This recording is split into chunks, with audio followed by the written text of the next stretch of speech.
I also want to talk this afternoon a little about the HEROES legislation, the HEALS legislation, and some of the commonalities I see between the two.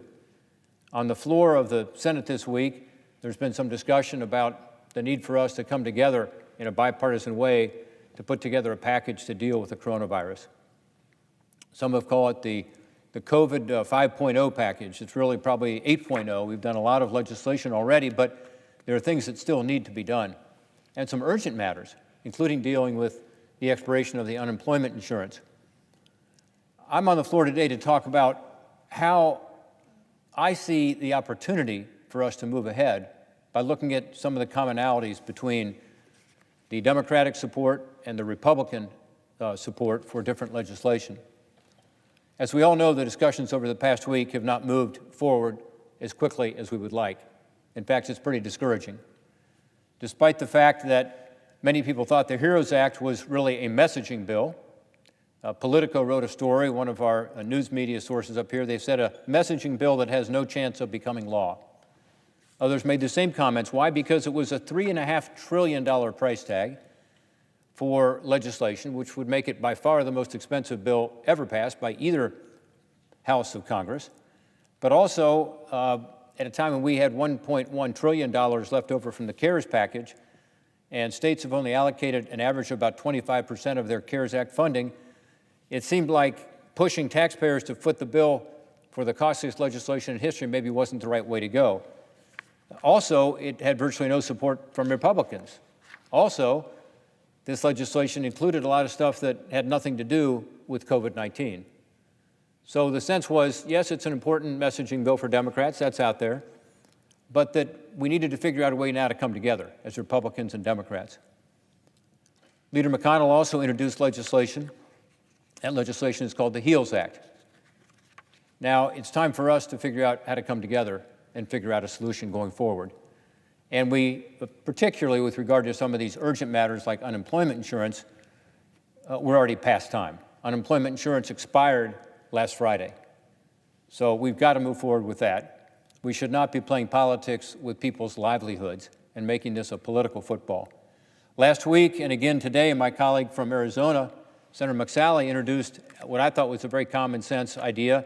Let's extend the existing unemployment insurance $600 per week federal supplement for another week while we continue these negotiations, so that people aren't going to see their unemployment insurance checks decrease substantially. They would lose all the federal benefit unless we do that. They'd still have the state benefit, but lose the $600 per week. Unfortunately, Senate Democrats said no, objected to this common sense idea. I don't quite get that. I think we ought to keep the $600 in place while we negotiate for the next week, and we ought to be sure and put the interests of the American people first and come to a common sense solution. Now isn't the time for games. It's the time to get it right. I also note that with regard to unemployment insurance, there are lots of ideas out there. For the last few months, I've been proposing the idea of a return to work bonus. Maybe that's not the best idea. Maybe people have better ideas, but the notion there would be the $600, which is the current federal benefit, allows people on unemployment insurance, in many cases, to have more income on unemployment than they would working. According to studies that have been done, including by the University of Chicago, about 68% of the people on unemployment insurance are making more money on unemployment insurance than they were making at work. Now, most Americans, including most members of this chamber, Republicans and Democrats alike, think that's not right. You shouldn't make more not to work. Unemployment insurance is meant to give you a little help. In Ohio, it's about 50% up to a certain cap, but it's not meant to replace your wages plus, which is what's happening. On average, 134% increase in wages if you're on unemployment insurance. So there must be a way for us to come together and to solve this problem. There are Democrats and Republicans alike who have talked about perhaps lowering that amount from $600. I heard one of my Democratic colleagues on the floor today, a gentleman from Oregon, talk about maybe you could tie it to the unemployment in the state. Others of us, again, I've talked about the return to work bonus. You could take some of that $600 with you and go back to work, which would deal with, on a voluntary basis, the need for people to go back to work because employers are looking for folks. Right now in Ohio, we have a lot of jobs open, a lot of manufacturing jobs. as an example. I was at a plant recently, a Ford plant, where they are looking for people. They have a 25% absenteeism rate right now.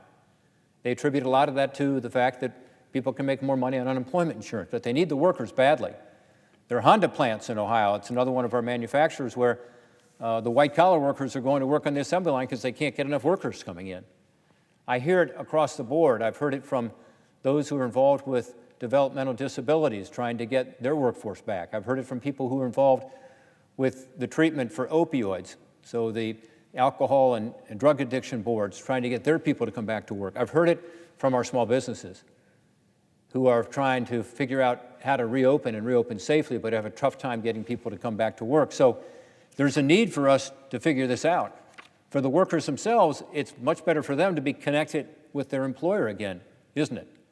After all, that's where they're likely to get their health care. If they have it, they're likely to get their retirement savings. They're likely to get the training there to be able to keep up with the times. It's good to have people at work. The dignity and self-respect you get from work is something that's a value. We should all want that. So all of us in this chamber should focus on this issue and say, okay, the $600 was put in place during a tough summer. Let's be honest. A lot of people had a really tough time, and some people are still having a tough time. There should still be, in my view, a federal supplement. But it can't be paying people more not to work than to work. That makes no sense as we're starting to open this economy and open it safely.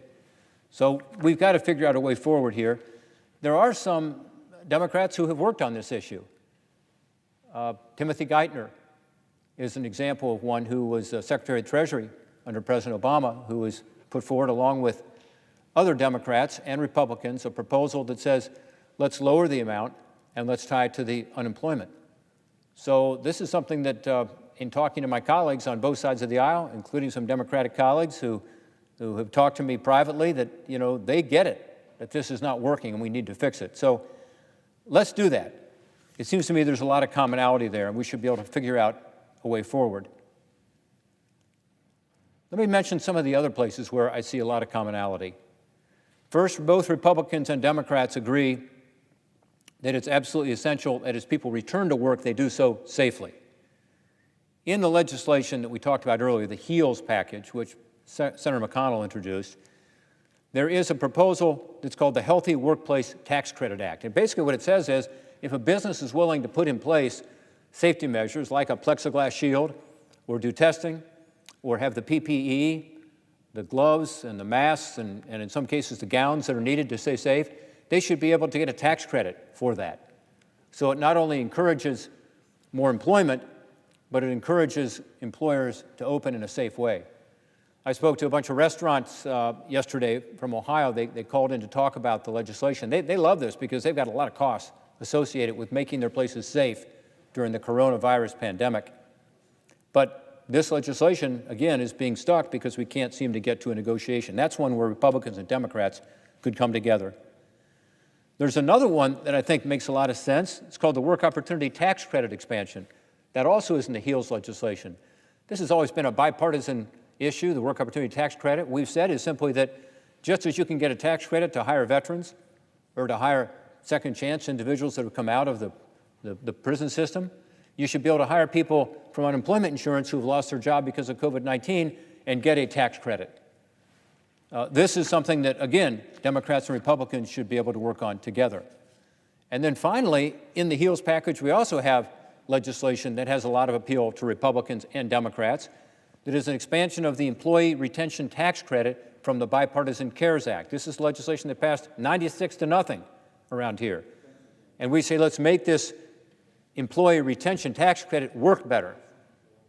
We expand the amount you can get in terms of tax credit, expand the amount of time that has to be covered, makes it a much better package for small businesses to use to be able to attract employees and to retain the employees that they have. Again, this is a nonpartisan, I would say, and certainly one that can be bipartisan. And historically, these tax provisions have had bipartisan support. I worked with my friend Ben Cardin in designing the Employee Retention Credit back in March. Expanding the Opportunity Tax Credit has always had bipartisan support. And the Healthy Workplace Tax Credit, Senator Sinema actually has a very similar bill. Second, there's agreement on both sides of the aisle. We've got to support our schools and our businesses so that our kids can get back into the classroom and our parents can get back to work. With regard to schools, There's supposedly a big partisan divide over this issue, but when I see it, I see schools' money being practically identical in the HEALS package and the HEROES Act that passed the House of Representatives. In fact, House Democrats provided about $58 billion for K through 12. The HEALS Act actually increases that to $70 billion. So there's actually more money in the HEALS legislation. On the business front, both Democrats and Republicans have seen value in the Paycheck Protection Program we introduced in the CARES Act, which is why both bills seek to expand it, albeit in somewhat different ways, but there's greater consensus here than one might think. We just need to sort out the details. My colleague from Louisiana is here with me tonight in the chamber.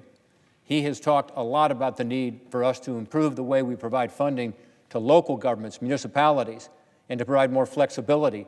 I don't think there's much of disagreement about that on either side of the aisle. There may be a disagreement on the numbers, the amount of funding. But again, the HEALS package has some funding, the Democrats have more funding, but flexibility, that's one where I think there's a lot of bipartisan consensus. So I know it's popular right now to say that we're so far apart we can never get together.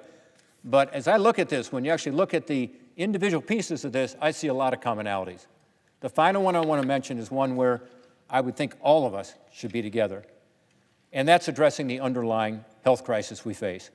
Both the HEALS package and the HEROES Act provide increased funding for research into vaccines and treatments, antiviral treatments for this disease. Both sides also recognize the importance of increasing funding for testing, which is critical to making sure we can safely and sustainably reopen. There are more points of commonality between the Republican and Democrat approaches I could touch on, like providing another $1,200 stimulus check for all Americans making less than $75,000 a year. That, I understand, is something both Democrats and Republicans support. That'd be a huge part of this new package. The House-passed HEROES Act, again, has a price tag that is just too high, $3.5 trillion. I think most people acknowledge that. And I know that there's a big difference between that and the $1 trillion that was in the proposal from Senator McConnell. $1 trillion. That used to be a lot of money. But again, when you look at the actual details of this, when you look at what's actually in these two pieces of legislation, there's so much commonality. I think it's critical we get this legislation right. We have time to do that. In the meantime, let's continue the $600 for the next week, as Senator McSally has proposed. Let's be sure that we can build on these commonalities we see between these two pieces of legislation. Retreating into partisan corners at this critical time doesn't benefit any of us. It certainly doesn't benefit the United States. It doesn't benefit us as an institution. And it certainly doesn't benefit the people I represent. I yield back.